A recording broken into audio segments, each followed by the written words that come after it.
Welcome. I'm Julie Bacon, and you're listening to the Mindset Coaching for Handlers podcast, a podcast for dog handlers who are on a mission to achieve big goals. Here I share lessons, insights, personal stories, and tools you can apply during your next show, trial, or test to help you strengthen your mental game and hopefully cue more consistently. Be sure to check out the show notes where you'll find details about the episodes, plus important links, including the link to the Dogged Planner and Workbook created just for handlers on a mission. So if you're ready to improve your competitive mindset, get out of your own way, and connect with your dog like never before, then it's time to get comfy, bring an open mind, and work your mindset. Hey everyone, welcome back to the podcast. Okay, this week we're talking about flow. Flow is that elusive thing that everybody wants and no one can really define, or few can figure out how to get there on demand. Okay. So when we talk about flow, what we mean is a flow state. It's kind of short for flow state. And it's something that has been studied a lot by scientists and researchers and, sports psychologists, especially, and people who really are trying to help athletes perform at their best.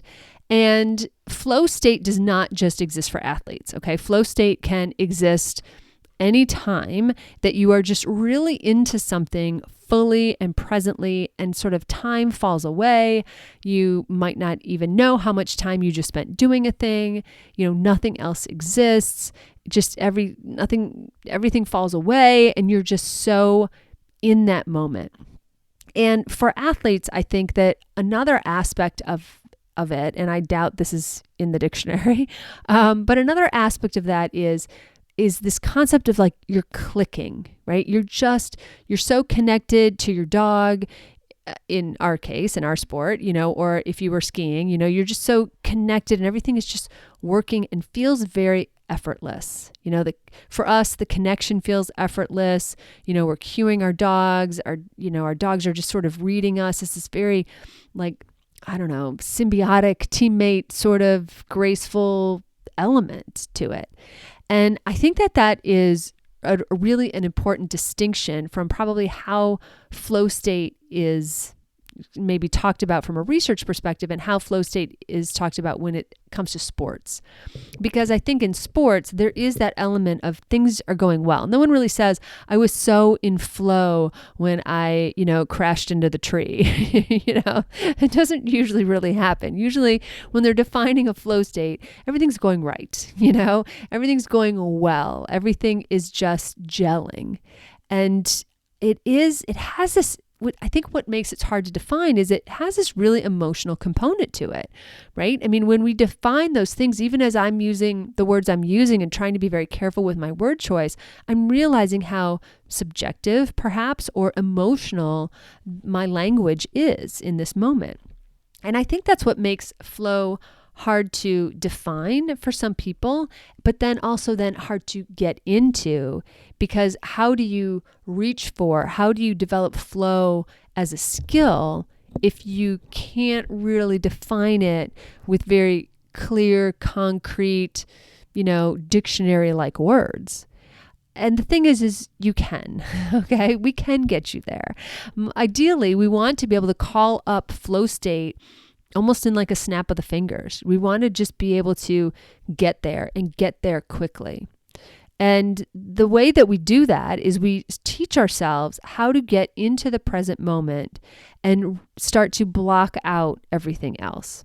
Now, on one hand, this concept of blocking out everything is kind of like saying a don't, don't think about other things, don't think about the fact that, there's those two dogs are fighting in the corner or whatever, right? Don't think, and always saying the word don't isn't really great when we're trying to work on our mindset, because if I say don't think about pink elephants, what are you going to think about, right? Pink elephants. It doesn't really work.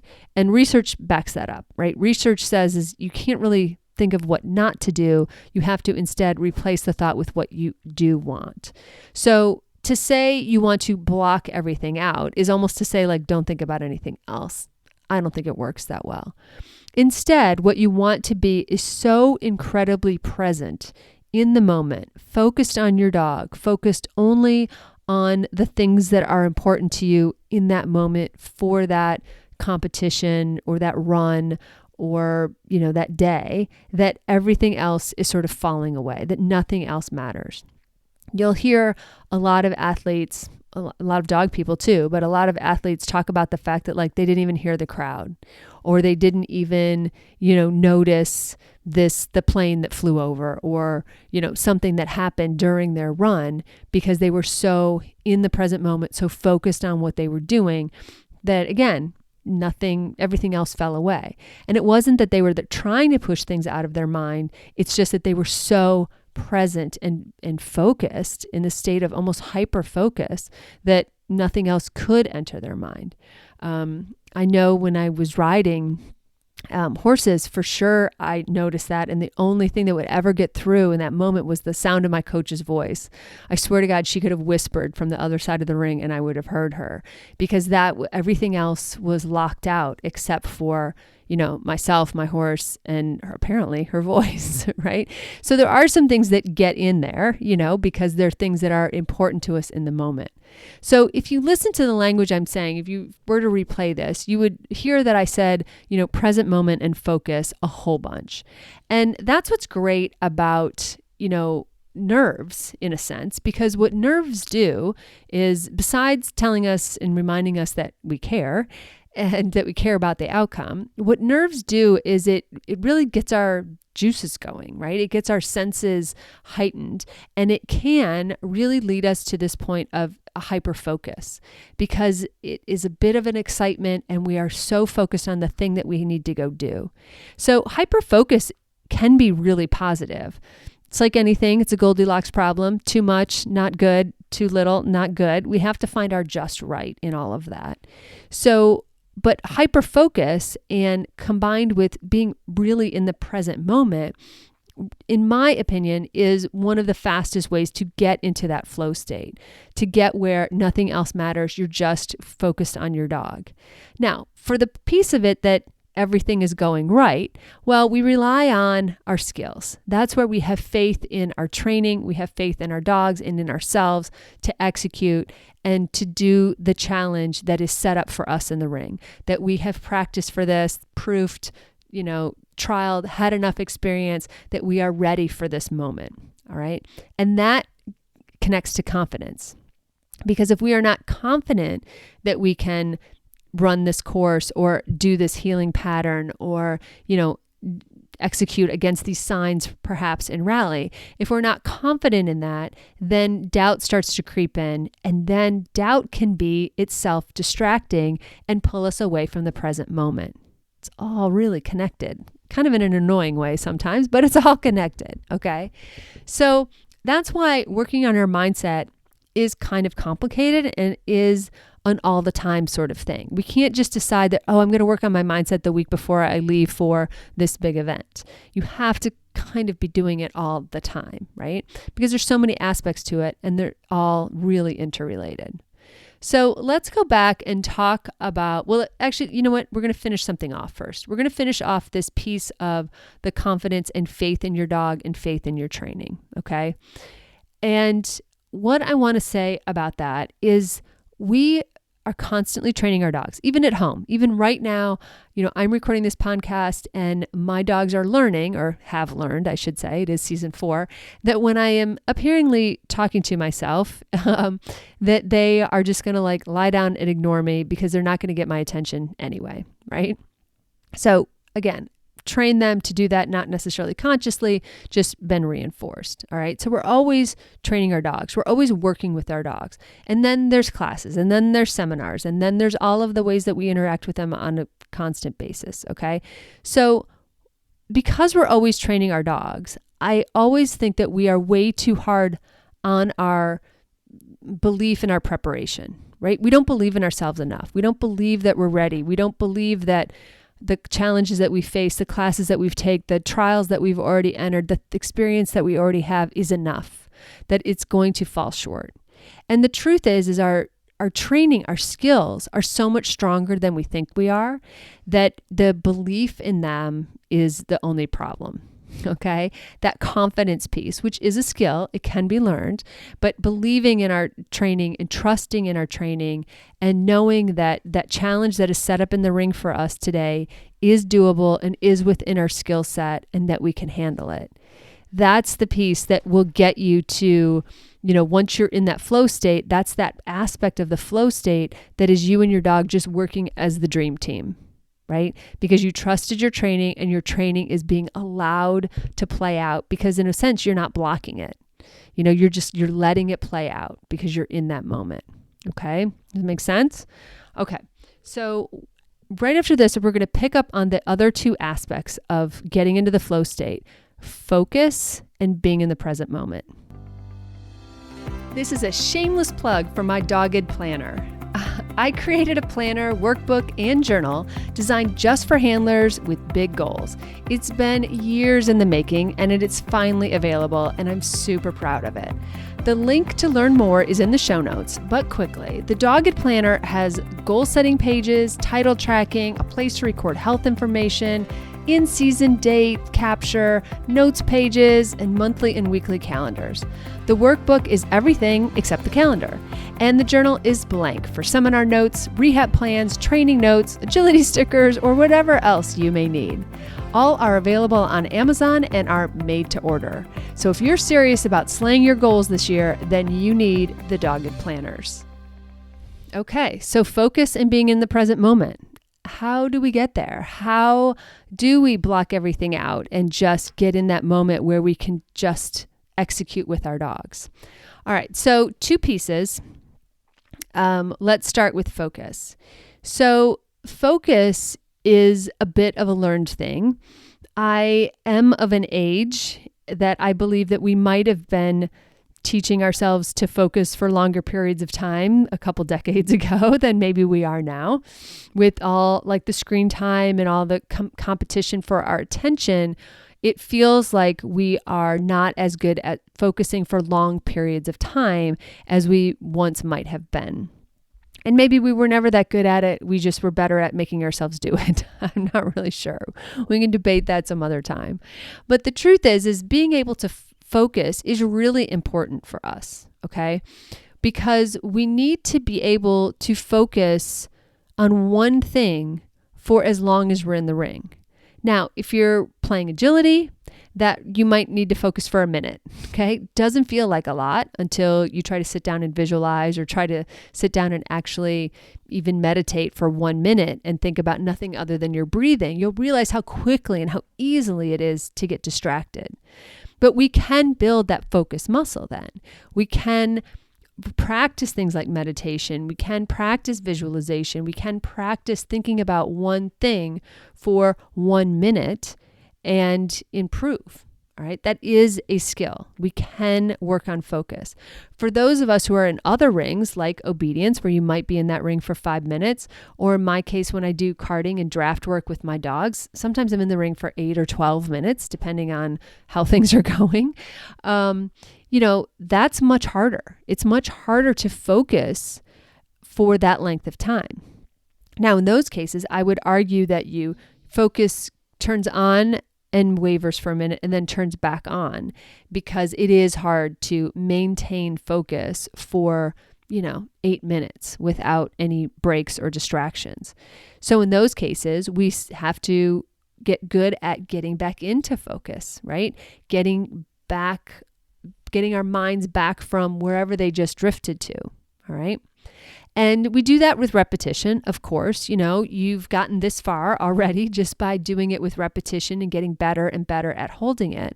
But if you've ever been in the ring and you've kind of forgotten where you're going or forgotten what's next, or, just kind of had that moment of like, oh, wait, distraction, it's costly, because a lot of times when we get distracted, our dogs will disconnect. Happens that fast, right? We all have stories about that. And so we want to make sure that we have the mental stamina to focus for those lengths of time, whatever lengths of time that we need. And yes, I'm going to say it, meditation is a really good way of doing that. And a really simple way to do that is just to focus on, just your breathing or just sounds, or go for a walk with your dogs even, and just for, set your timer on your watch or phone or whatever. And for 1 minute, just listen to the sounds. What are you hearing? And only focus on sounds. Are there birds? Is there wind? Did a plane fly over? Are the geese migrating? Like, what is going on in sounds, right? Or focus on just your breathing. Sit in a chair. It doesn't have to be cross-legged on a floor with incense going. You can just sit in a chair and close your eyes and focus on your breathing for 1 minute. Set a timer. See if you can do it. And the thing is, you will soon realize that our brains aren't as conditioned to do that anymore. And the truth is if we were to do that, even a few times a week, if we get a little better at it, we do a lot of good for our nervous system, Our parasympathetic nervous system gets a break, it gets some relief. We start strengthening that quote unquote muscle, if you will, that ability to calm down. But all the while, what we're doing is we are improving our ability to focus for longer periods of time, which is only going to help us in the ring. Okay. The other aspect of it is being in the present moment. So being in the present moment, again, is not thinking about anything else that is going on yesterday, tomorrow, an hour ago, in 20 minutes, right? So walking into the ring and not worrying about the fact that you might have a conflict, or after this dog, you gotta, get out your next dog and run to the other ring or whatever. It's just being here now. And that too can be strengthened with meditation, right? That is kind of a learned skill that we can practice being in this moment right here, and practice paying attention only to the things in front of us. And like meditation, there are things you can do, just again, sitting and staring at a tree out the window and just being there for a minute and just realizing how many thoughts are and are not going through your head, or what you can be doing, or what you can be thinking, or what's going through your brain, and just letting things go, and kind of almost saying, kind of the way I do it is I just tell myself, not now, and I let that other thought go. Right? In other words, you're sitting there and thoughts of what you need to get at the grocery store run through your brain. And I just say, thank you, not now. Not now. I can deal with that later, not now. And you just come back to the present moment.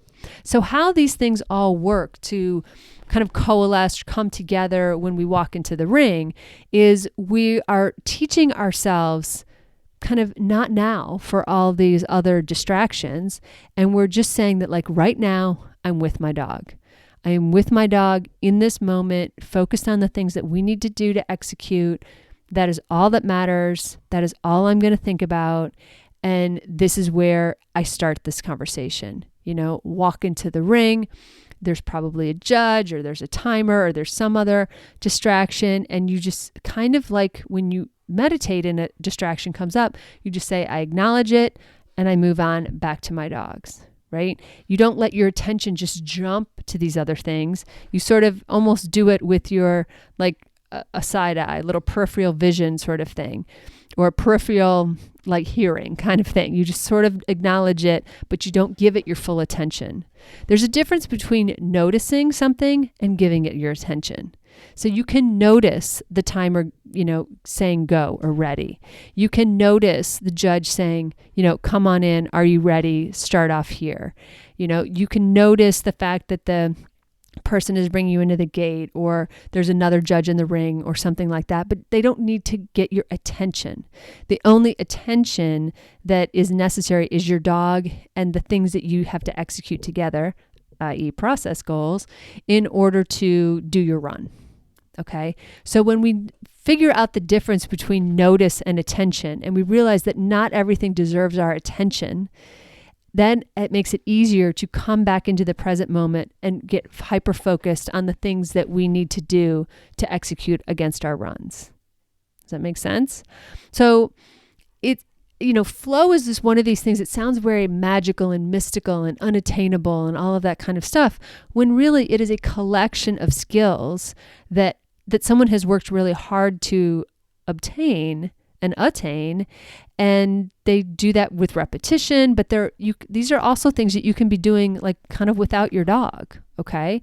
So I want you to think about how you can be bringing more of this in your life, first of all. And the other thing I want you to be aware of this weekend, whatever you're doing, whatever ring you're walking into, is what are the kinds of things that distract you? What are the kinds of things that get your attention rather than you just noticing? Okay. What's pulling your focus away from your dog, away from the present moment? What is pulling you out? And in some cases, people use these things that are pulling them out as a distraction for their nerves. Okay. Sometimes that's good. Sometimes it's too much. Okay. Sometimes they want to feel anything but nervous. So they look to all these outside things. Okay. We can unpack that in a separate episode. But notice if that's what you're doing, then good to know. And just try to get underneath of like, what are the things that are distracting you and why? Why do you think you're distracted? Do you want to be distracted because you're uncomfortable? Are you uncomfortable for what reason? You're uncomfortable because you're trying something harder. You up-leveled in a new class, or, maybe you're nervous and you're trying to distract yourself. There's a reason. Okay. But whatever you're distracting yourself, notice it. Put it in the notice bucket rather, instead of giving it your attention.